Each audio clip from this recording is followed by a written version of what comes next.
What is going on, everybody? Welcome back. And today I'm going to be answering one of the most common questions that I get. And that question is basically how to get started buying and selling vintage cards. I'm super excited for this one. There's a lot to get into today.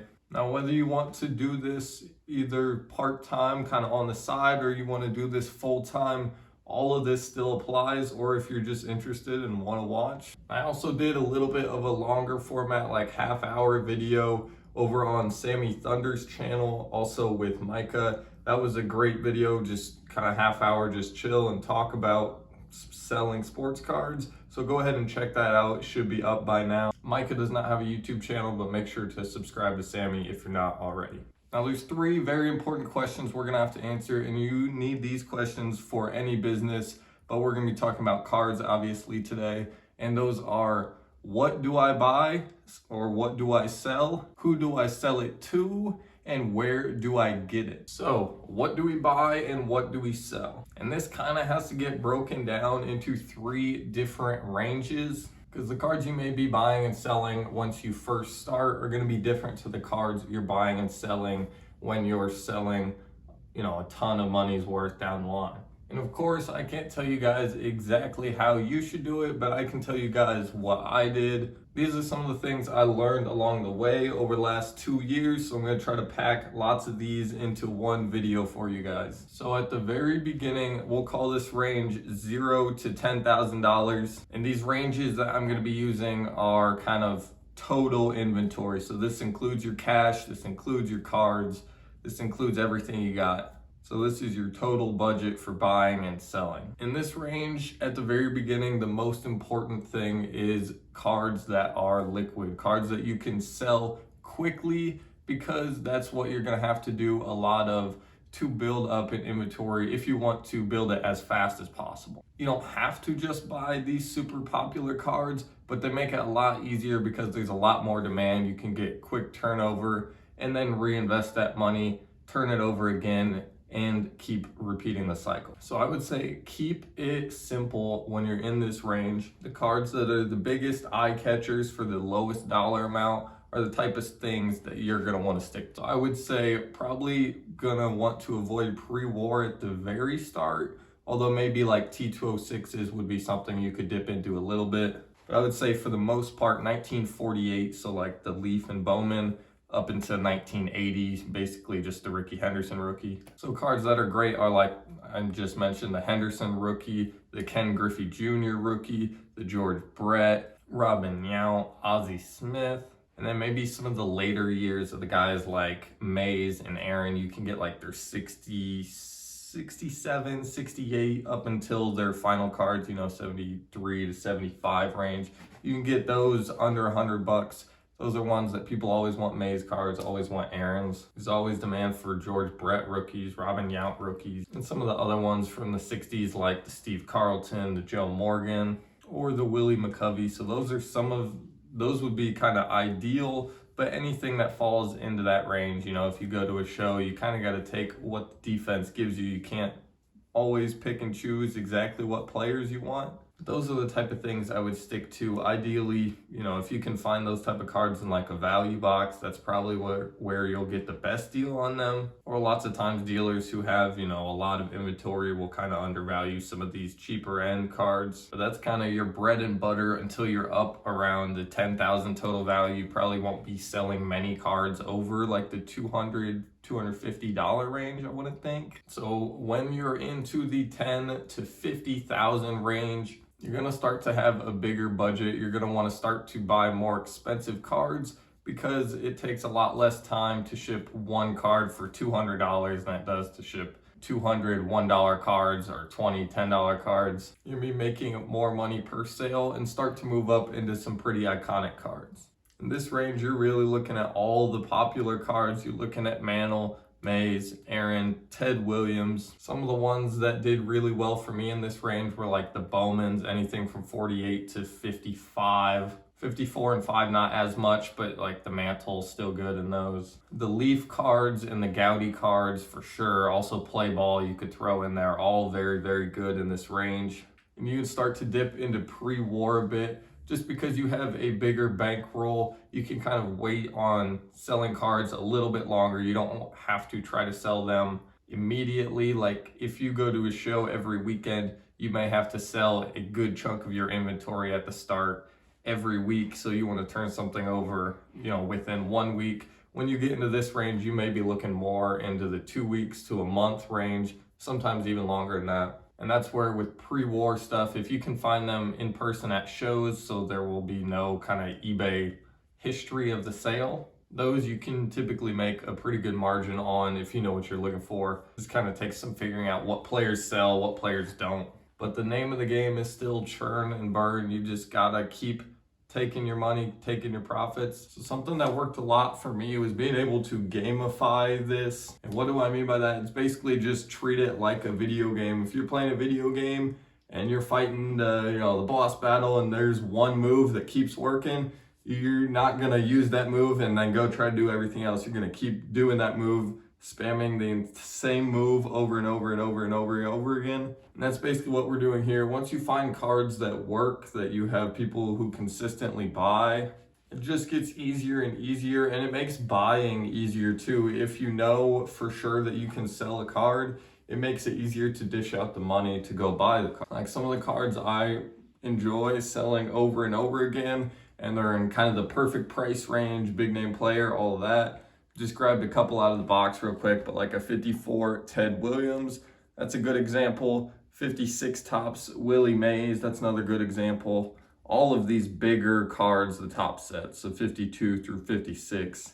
56 Topps Jackie Robinson, all of those are good examples in that $150 to $400 range of cards that you can just buy over and over and over and over again. And there's a seemingly endless supply. And then when we get to the 50K and up total value range, it's gonna be more of the same, just kind of raise the floor of the cheapest cards that you're willing to deal with. Now you'll probably be looking at like $50 and up for the most part. And then the same rules apply. You just keep moving up into bigger cards. Don't blow your whole budget on one card, kind of keep it balanced between cheaper stuff, more expensive stuff.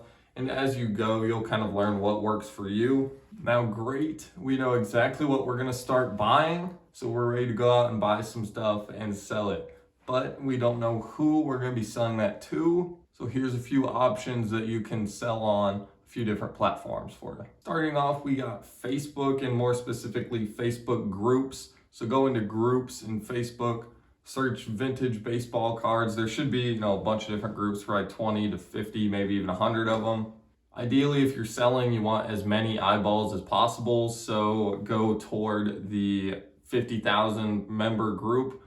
There's one just called Vintage Baseball Cards. And then there's a few other with like 20, 25,000 people in them also. And Facebook also has more specialized groups. They usually have less people in them, but they have groups like specifically for tobacco card collectors, Gaudi collectors, Bowman collectors, 52 Topps, 53 Topps, 54, 5, 6, 7, 8. So they've got a ton of groups to check out, and they can all be very useful, both the specialized ones and just kind of the general groups. And then after Facebook, I would say eBay is probably the best place that you need to be listing stuff.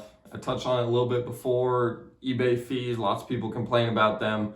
I don't think they're really that big of a deal. You generally get, 10 to 15% higher prices on eBay. So that basically just cancels out all the fees. Just kind of, get out a calculator before you list it and make sure that you're going to net the correct amount after the sale. I believe it's around 86.5% of whatever the sale price is. So if you sold it for $100, so if they paid $100 plus shipping and everything, it would be 86.5% of the $100. So it would be $86.5 is what you would net.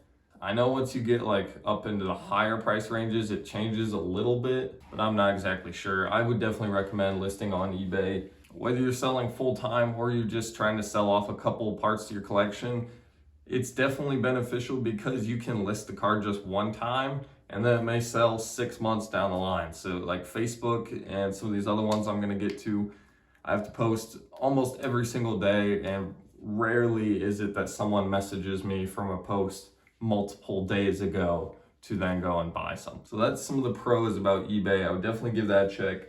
Some of the other good ones I'll go over a little bit quicker. X, formerly known as Twitter. That's always pretty good for me. That's a good chunk of my sales. You kind of have to grow your own following though. That's one thing. I still don't even have that many followers on there. I have like 2,400, 2,500. But X is always good if you can, like I said, grow your followers up and have people that will actually look at what you're posting.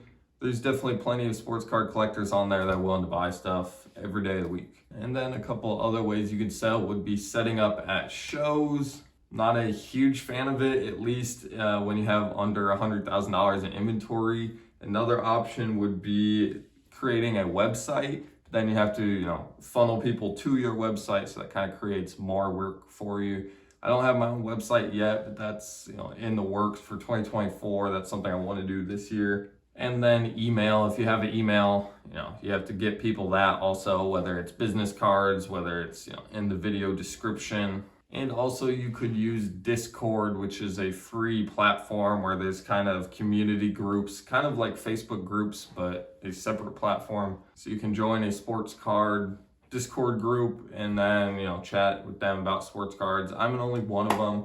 It does decent for me. I don't use it a ton, but it's always worth posting on there a couple times a week. All right, so perfect. So we know we're gonna go buy a 56 Topps Jackie Robinson, and we know we're gonna go sell it on either eBay or Facebook or any of those other platforms I just mentioned. And now the problem is, where do we get a 56 Topps Jackie Robinson? And where do we get 5, 6, 7, 8, 9, 10 of them?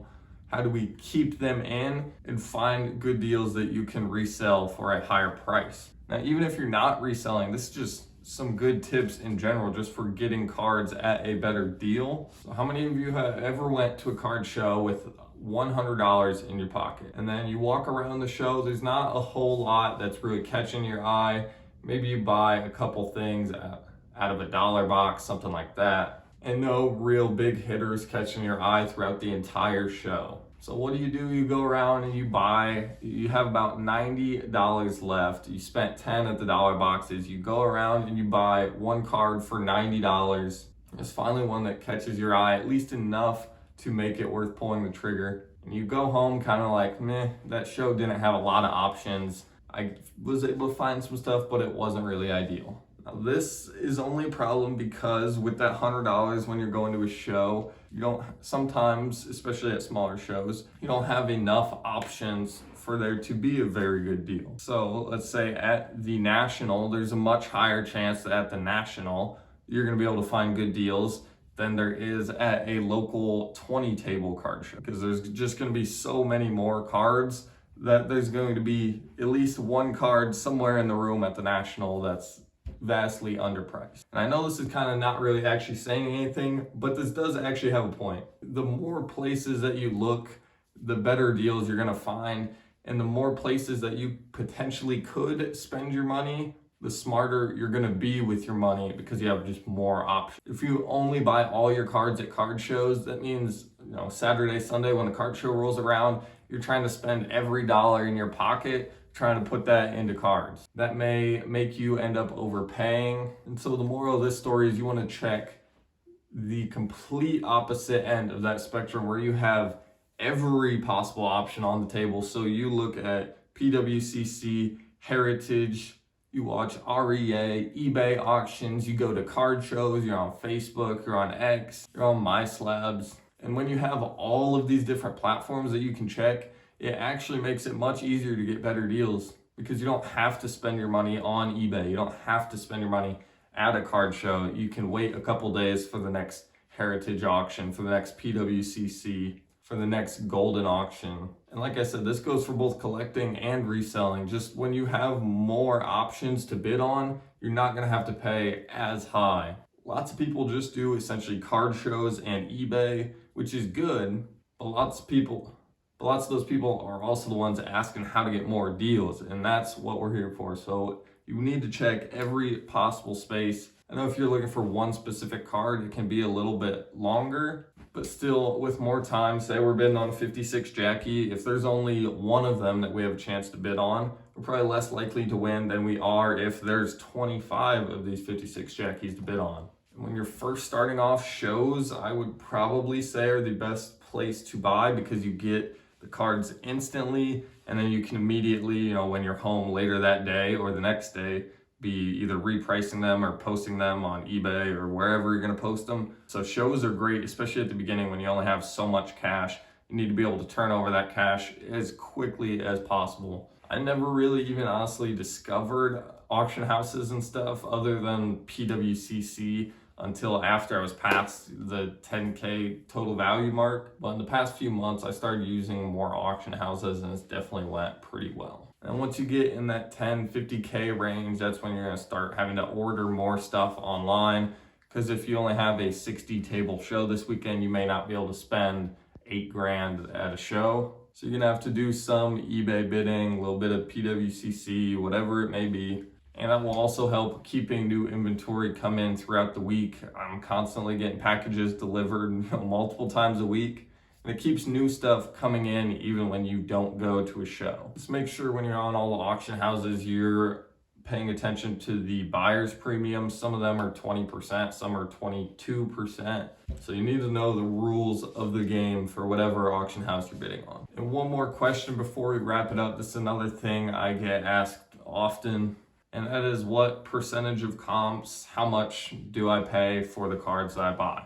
Now, for the most part, at least on the smaller end, kind of under a couple $1,000s, the percentage of comps thing is, for the most part, a modern idea. I'm trying to look out for people my age. This isn't something I've specifically done, but I've seen people try to do this and just get swatted down like a fly. So if you're going up to you just gotta read who is across the other side of the table. If you're going up, you kind of get an older head dealer, you probably don't want to mention any type of percentage of comps to them, because I can promise you dealers at the National, dealers at Chantilly, etc., they do not care about percentage of comps or auction prices. I mean, a good chunk of us have been to the National and walked around. You see the prices and you see the dealers. Some of the dealers that have a ton of inventory, like multi-millions of inventory, they don't care about what an auction for a specific card went for. For the most part, lots of those dealers are either trying to be just the most fair priced for that card at that show, which happens a lot at the National. It may be way higher than recent auction sales, but it may be the cheapest one at the National when you're walking around. Or it may be cheaper than any of the other ones you may be able to find on eBay. That's kind of the way a lot of those old school guys roll. So long story short, percentage of comps, I don't really ever say that. Unless I'm dealing with someone who has kind of half modern, half vintage, then maybe I would try to use a percentage of comps type thing, like 75 to 80%. It really just completely depends on what the cards are. Some stuff I wouldn't even pay 20% for, but then some stuff I would snap up at 90% or even 100% of the last auction set. Well, I hope you guys learned something in this video, whether you're buying to resell, whether you're buying to collect. I hope you learned something, got something out of this, or if not, I got a good review session for myself. So I appreciate everyone watching. Don't forget to click the subscribe button. All the ways to contact me are gonna be in the description with my eBay store, my email, and all my social medias. So I'll see you guys next time.